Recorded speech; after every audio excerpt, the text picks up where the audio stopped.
What's going on, everybody? It's Q Jackson, host of BLK Talk. Look, I was over here preparing for another amazing episode, but look, I need you guys to go ahead and hit the subscribe button, the like button, and the notification bell so that you guys don't miss any of our amazing conversations.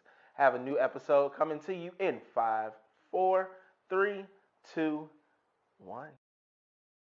What's going on, everybody? It's Q Jackson, host of BLK Talk. Guess what? I am here with another amazing conversation, and today's special guest is my guy, Aaron Follins. Aaron is a public relations specialist. This man is a lifestyle connoisseur. He is an event curator and author of this amazing book that we're going to get into a little bit later. So, Aaron, thank you so much for joining me today. Thanks for having me, Q. Absolutely. Like, we are 2 weeks away. You are 2 weeks away from your 6th annual Ovations Awards Gala. Yep. How does it feel?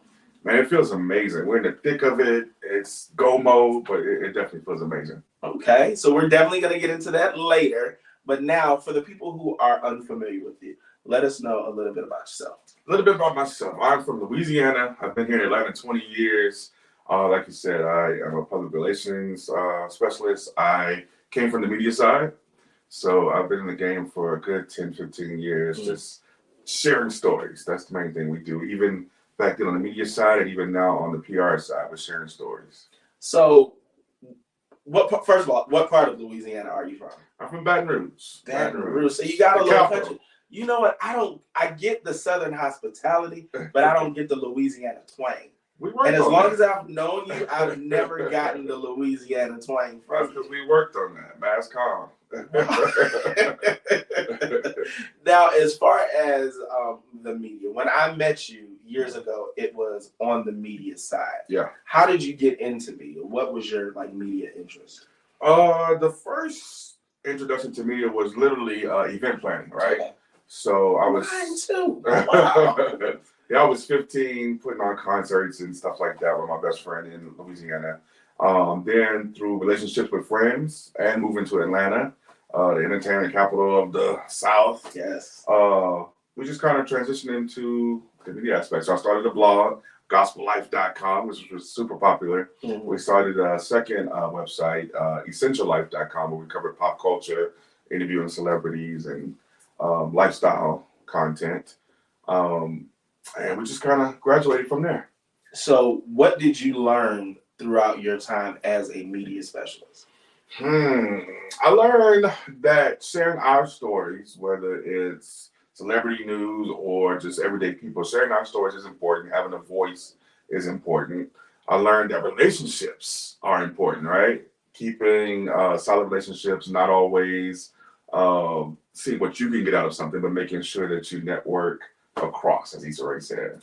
Now, that's crazy, like sharing our stories. Now, that's something that on a different scale has become more popular and more accepted over maybe the last 3 or 4 years. Mm-hmm. But you were doing it 10 years ago. Yeah. Like, how do you view media now, being like a vet in the game in a way? Yeah. So media has definitely changed. The way we access media, right? It gets quicker and quicker every day. There's outlets that can provide you instantaneous stories, right? Something could happen and within seconds we know about it. Oh yeah. The internet is there and the way we get our stories has changed. But man, it's a different ball game, but it's all the same. It's making sure that people have information, making sure that the information that's out there is reflective of who we are. Mm-hmm. So transitioning from media into public relations, how did that happen? That happened, my background, I actually went to school for public relations, right? Okay. I mentioned mass communications earlier, mass media arts. Shout out to Morris Brown. So my background is PR. I just didn't work in it, right? Mm-hmm. Professionally. Yeah. I was always writing liner notes for my friends, CD inserts. I was doing bios for friends. I just never monetized it. So I was working in the corporate world, and during the pandemic, I decided I didn't want to go back to the corporate world. So I was like, hey, we got to monetize some of this stuff we've been doing just for the homies for free. Yeah. Right? So I started a boutique PR firm Started to actually charge my clients that I have been doing things for free, and it's been a crazy ride, a good ride. We've been able to have some placements in national forums, and it's been cool. Now, okay. Now there are a lot of people out here who have a skill or a certain gift, and when it comes to friendships, a lot of people feel that because we're friends, if you have a gift, if I need it, like you're just supposed to offer it to me. Yeah. Right. So you said that you started to monetize off of what you were doing for free for your friends. Absolutely. Was that a tough thing to do? Because I know if a friend is used to something, putting a price on it all of a sudden, it kind of changes up the game. It kind of changes the way that you guys interact. Did you notice that was something that I noticed that with a few people, but that's when you decide, are they a friend or are they associate, right? Because your true friends want to see you succeed, want to see you do your thing. So once I made that transition and said, hey, here's the fee now for this bio, here's the fee now for this press release. Someone was like, oh, yeah, okay, cool. And then I was like, well, you did. Nah. Yesterday's price is not today's price.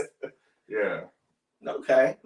So look, 6 years ago, I'm assuming maybe closer to 7 years ago, you came up with an idea. 6 years ago, you put it into motion. Yeah. And that is Ovation Awards Gala. Yeah. Tell us about that. And this is going to be the first one that I'm going to, guys. Yes, I've known this guy for probably 10 years, and this is the first one I'm going to. So tell us about that. Yeah, so Ovation started out literally with an idea for dinner, right? So I had a homie that, had just bought a house, had another one that had just started his law practice, and another one that just, had a baby or something monumental. So I was like, hey, I'm going to take these guys to dinner and just say, hey, homie, I see you. Congrats, big ups. But as I was putting the list together for dinner, I was like, oh, I got to invite this guy. He just did this. And I was like, whoa. So let me just kind of reorganize and kind of see, we got to say salute to all of these guys. And so the very first one was in a hotel in Decatur. And we've grown every year since then. We've gone to the Gathering Spot. We're at Atlanta Tech Village this year. We were last year as well. But yeah, it's just grown into a situation where we literally have created a space for us to say to Black men, I see you, congratulations, keep doing your thing. Because oftentimes in the media, the images that are portrayed of us are not ones that actually reflect the Black men that I know. Yeah. Right? We're not perfect. We're not perfect. So, but this award show is not for perfect people. It's for people who have overcome, Black men who have defied the odds, and Black men who are just doing the thing. Yeah, we want to show that we're not the negative stereotypes that you see on the news at night. So how has it grown over the years? Now you said it started in Decatur as as an idea, but now, like, I looked at the flyer, and of course I want you to tell us about some of the award recipients this year. But like, how has it grown over the years for you? It's definitely growing, and that's one of the things I'm most proud of the event. Each year it gets bigger and better, and that's the goal, right? We eventually want to be on TV and have some even bigger things going on.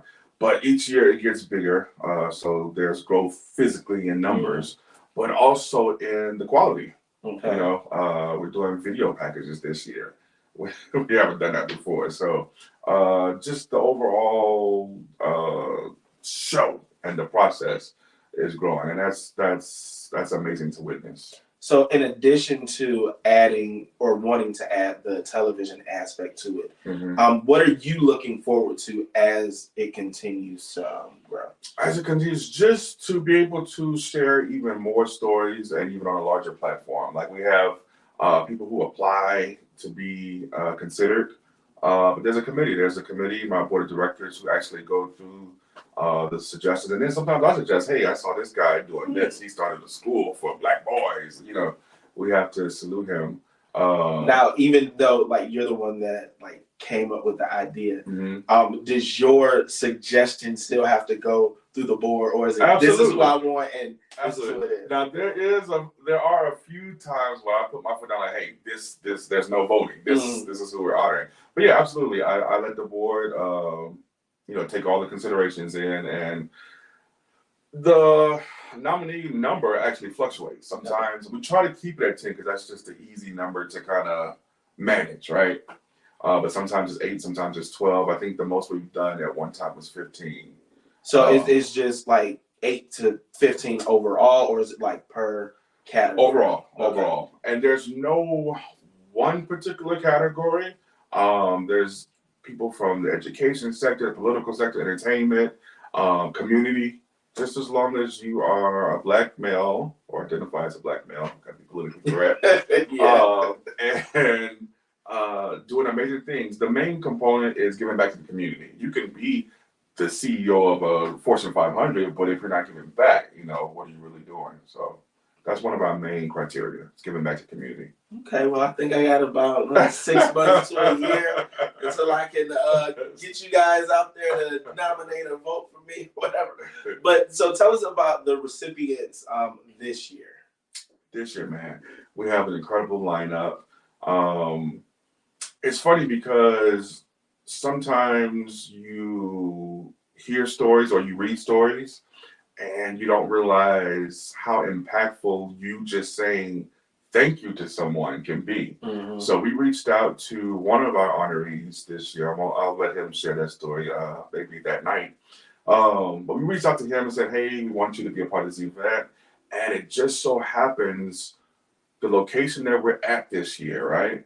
It's just a few miles from where he once lived, homeless from life's events, right? Wow. And he'll share that. So it's like a full circle moment. And I didn't know that. But once he, got involved and saw where we would be, he was like, yo, this is crazy. So anyway, our honorees this year include, we have a school board representative, so he cares about the kids. Okay. We have activists. We have people who are, like I said, starting he already started a school for Black boys. Okay. Right? That's our future. That's how we continue our legacy. And that's how we actually change the narrative of how we are viewed and how we view ourselves, is reaching out to the youth. And then we also have Usher's New Look, which is his nonprofit organization. Okay. Yeah. And I know already people ask, is Usher going to be there? Usher is in Vegas. He'll be in Vegas on the night of the event. But we are planning something very, very special for that night from Usher. So you want to make sure you still come out and support us. But Usher's New Look is an organization here in Atlanta that is doing amazing things. Mm-hmm. They help out the community in so many ways. And his team over there are just really doing some great things. We want to highlight them as well as the other 9 guys that are involved this year. So hold on, that one was it 12, 13? It's 10. 10 this year. Wow. Okay. So 10 honorees this year. Yeah. Like what sort of conversations do you guys have prior to them actually being awarded? Like, do you actually get the opportunity to sit with some of these people, have conversations, and build that relationship for yourself? Some of them. Some of the guys are out of town, but we communicate with all of them. Via invitation, of course, at first, but then also the months that lead up to Ovation, we definitely make sure we are in touch and making sure that their story is being told the way they want it told, right? But yeah, we also have our keynote speaker this year. We don't always have a keynote speaker just because it kind of, the flow of the event changes every year. But this year is actually one of our Ovation alumni, right? Yeah. He was honored 2018, I believe, 2019 maybe. But Devin DeMarcus, he is used to live in Atlanta. He's in LA now. He was with an organization, Black Men Smile. I don't know if you heard of that. Yeah, absolutely. Yeah, yes, I remember that. But now he's doing his own thing with the heartwork.com, and it's amazing work. He's amazing. I call him a griot, right? He's a storyteller. And he's going to come in and share with us his experience of transitioning from Atlanta to LA and how their whole world is. And it's going to be crazy. It's going to be crazy. Wow. I'm definitely looking forward to it. A night of Black excellence Absolutely. in the room? Like, aside from the honorees, speeches, the keynote speaker, like, what other things can people look forward to from That night, event? we've got some entertainment. You know, Atlanta's full of singers, so we got Yes. some singers coming in to help us celebrate these Who's guys. coming to sing? You can't know that just yet. We got a few surprises I have for to be you. surprised. But it's going to be crazy. It's going to be fun. We'll have the full red carpet experience. Atlanta loves a red carpet. Yes. Red carpet, drinks, Yeah. food, and photo ops. Yeah, that's my type of party. Speaking of which, so first of all, let people know how they can get their tickets for the event. Absolutely. There's tickets at general admission. There's VIP. You can find them on Ovation 4, the number 4, HIM, HIM. Ticketlocity.com. Ticketlocity is a black male-owned ticket platform. So we're trying to Ticketlocity. Yeah, Ticketlocity. Shout out to Khalif in Philly. It's his platform. But The yes, more you know. Ovation, the number 4, HIM. Ovation4him.ticketlocity.com. Don't put the www in front because you won't find it. Really? Yeah. Okay. Remind me to write all that down afterwards. So you mentioned something earlier, and that's going to segue us into this next conversation. Mm-hmm. So 2018, 2019, there was an idea for a book. Mm-hmm. And you released the book. I did. And then you re-released the book. I did. Okay, and that book is My Type of Party. Woo, woo. Yeah, so now you're an author. Yeah. This makes you an author. It makes you a lifestyle, because when people are creating these recipes, they're creating moments and experiences around them. So for you, a year-long guide to home entertaining. How did that idea come about? So this came about, right? My Sunday dinners here in Atlanta are legendary, right?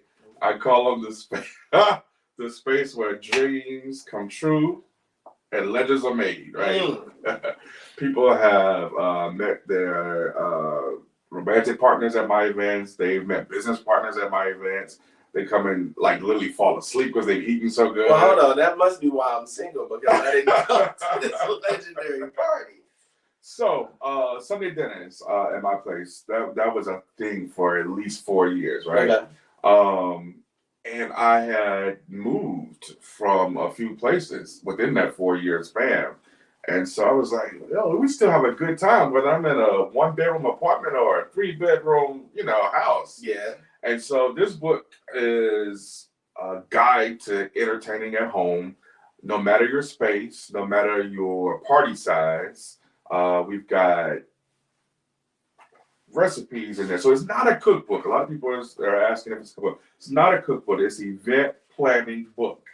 We've got recipes. We start you off in January and go all the way to December with party plans, tips on do's and don'ts of the guests as well as the host. We've also got QR codes in here for music playlists.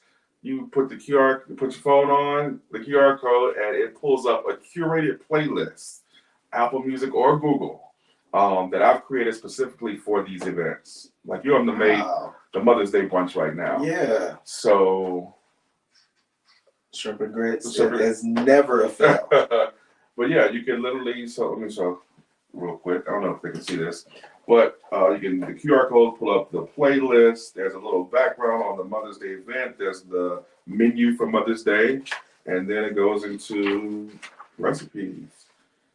Yeah. So where did the recipes come from? Because this book is kind of thick. So it's quite a few recipes in here. Yeah, these are all my recipes, or family recipes, I should say. Okay. So these are things that I have actually made and people actually enjoy. Some of them are from my mom, my grandmother, even I think my stepdad. So they're family recipes. So the thing is, for most of us in our culture, we don't write things down as we should.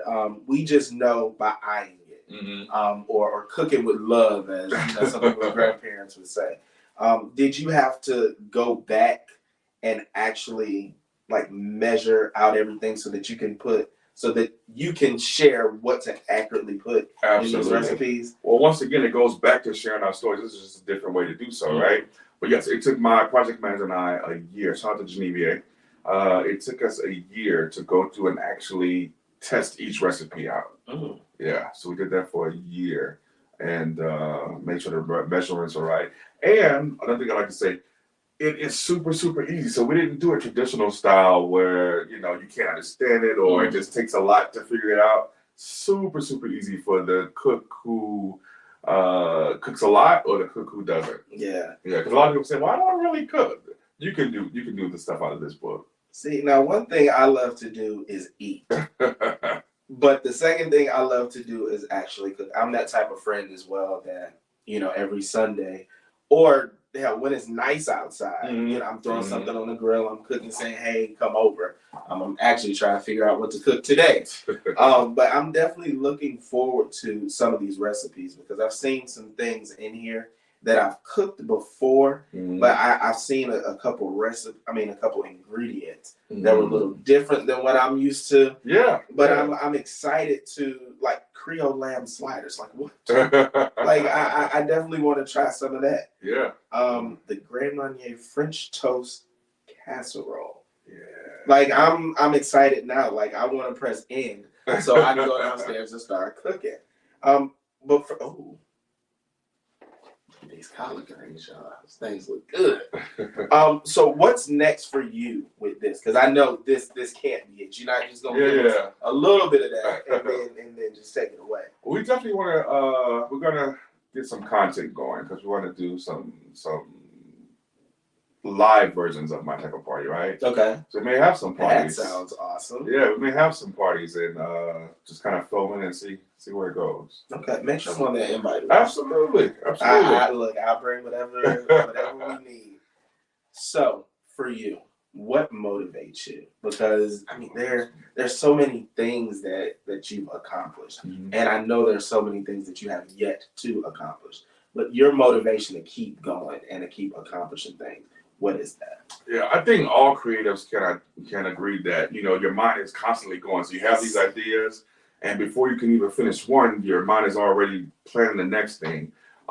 So that energy motivates me, but also wanting to make sure my mother is proud. I lost my mother during the COVID process, right?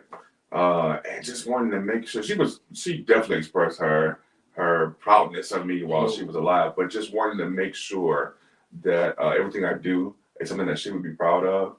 That keeps me going, keeps me motivated, and like I said, sharing our stories. That's a recurring theme in my life. Just telling our stories the way we want them told. So that motivates me as well.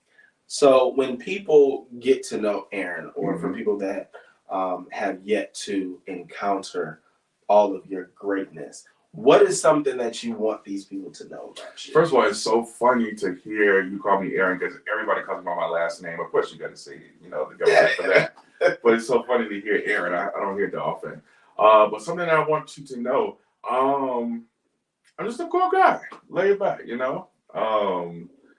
One thing that I love to express is my love for people through cooking and through hosting events. That's a way you can say, hey, come on in. I think it's a Southern thing in me. Yeah. Okay. Come on in and get you something to eat. You know what? And the funny thing about that, you mentioned two things that I've experienced as well. So when you have your functions, you're inviting people into your space. You're creating that atmosphere. You're creating those memories and those moments. You're going to have good food. And you mentioned that people tend to fall asleep after they've eaten.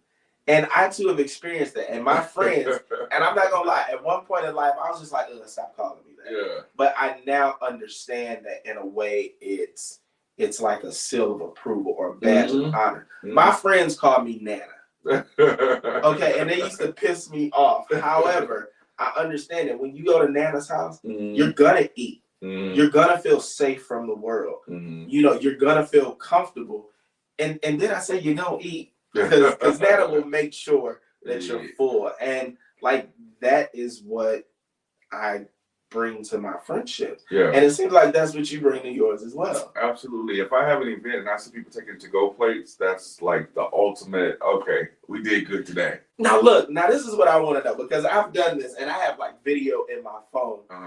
I've cooked, I've had, all the friends around. I think it was like Christmas or something like that. It was probably about 10 people here.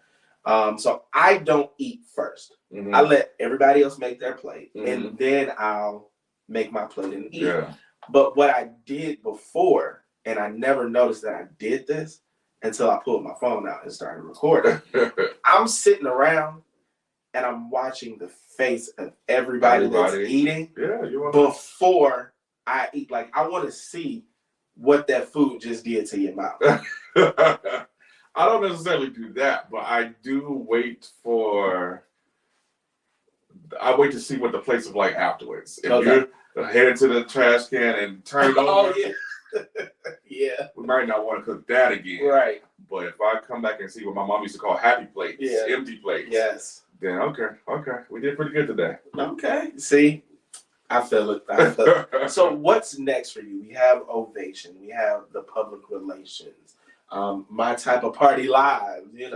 What's next for you? We want to continue to grow those three things. I am literally stopping myself from starting new stuff. But we can start new stuff just within those three things. Yeah. Just kind of keep it compartmentalized, But yeah, what's next? Like I said, we want to start the content for the live My Type of Party. We want to continue to grow Ovation into something that's bigger than I could have ever dreamed, and continue sharing our stories, man. How can people get involved with Ovation? Because I know it can't be easy to create an amazing event like that by yourself. Absolutely. I know you have to have a team of people. So how can people get involved? So our email, we're working on the website, but our email right now is ovationatl@gmail. If you want to be involved in any kind of way, if you're a publicist or have clients that want to be involved, if you just know a Black man that's doing amazing things in the community, shoot us an email, make us aware of him. And if you want to attend, like I said, shoot us an email as well. You can go to the link and get tickets. Also, our Instagram, Ovation for Him, Ovation the number 4, HIM on Instagram. Okay, and how can the people get in touch and stay in contact and see what you have going on personally? Absolutely. Aaron Follins on everything, social media. All right. Yeah. Aaron, I appreciate you. We made it happen. I appreciate you, man. I am looking forward to this event. I'm kind of stressed because, I feel like I have to come like suited and booted. So I got to figure out my outfit. But it's an all black affair this year, too. So anything all black, you can come hang out with us. Don't feel pressure, though. If you don't have all black, still come hang out with us. Can I zhuzh it up? I have an idea of something that I would want to wear. It's not like your traditional tuxedo, though. Do it. It's still all black, very fashionable. Our speaker this year, who I said was a Pastor Award winner, he came to the thing in a t-shirt and jogging pants. That represented who he was, and it worked. I didn't have a problem with it at all. Come as you are. Come as you are. It's a safe space. It's a safe space. All right. Well, I appreciate that, and I'm looking forward to it. I'm looking forward to everything that you have coming up. When My Type of Party goes live, I'm there. So I definitely appreciate you, and I wish you much success.